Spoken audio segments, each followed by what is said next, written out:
Fatimah membuka pintu seraya berkata, Waalaikumsalam.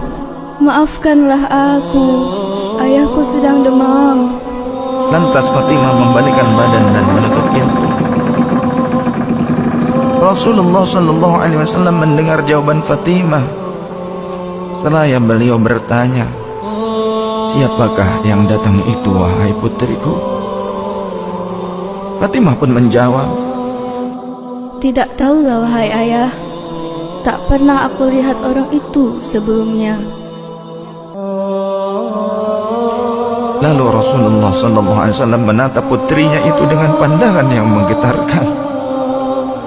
Satu-satu bagian wajah mereka seolah hendak dikenang.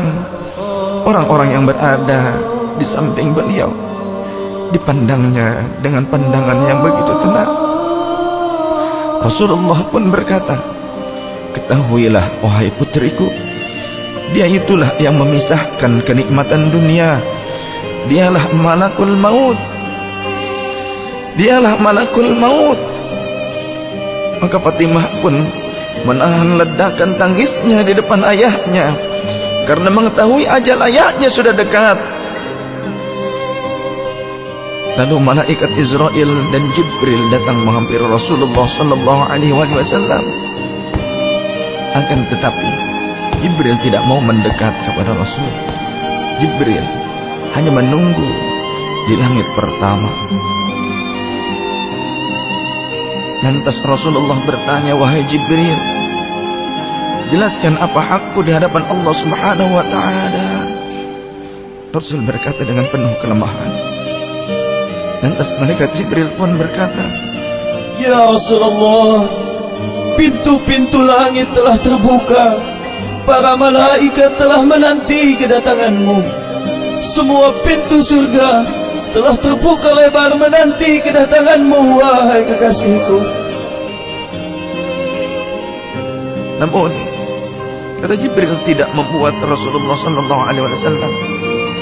Kalimatnya tidak membuat tenangnya baginda Rasul. Mata Rasulullah pun masih penuh dengan kecemasan. Kemudian Jibril berkata, Apakah engkau tidak senang mendengar kabar ini, ya Rasulullah?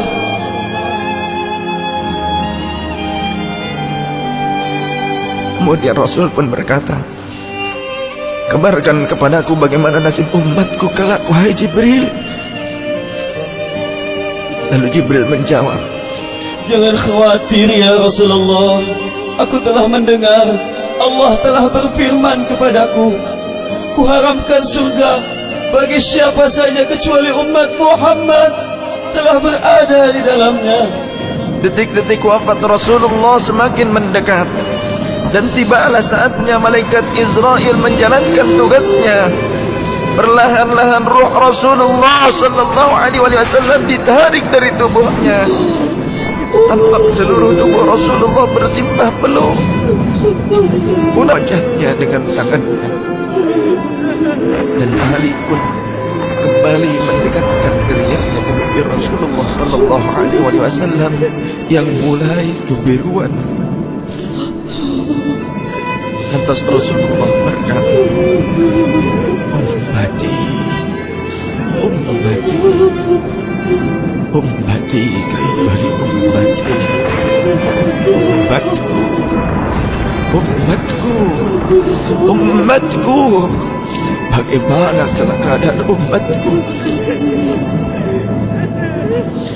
Dalam lemah Rasulullah masih mengingat kita umatnya. Rasul masih berkata, Ummati, ummati, kaifari ummati. Rasul masih mengingat kita umatnya. Dan berakhirlah kehidupan insan yang mulia pada saat itu. Di saat lisannya masih mengingat kita, masih menyebut nama kita umatnya. Rasulullah sallallahu alaihi wasallam telah tutup usia pada saat itu. Mampukah kita meneladani Rasulullah sallallahu alaihi wasallam dan mencintainya? Iya, yang mencintai kita hingga akhir hayatnya. Padahal kita adalah umatnya yang tidak pernah beliau temui. Ya Rasulullah, ya Rasulullah, ya Rasulullah.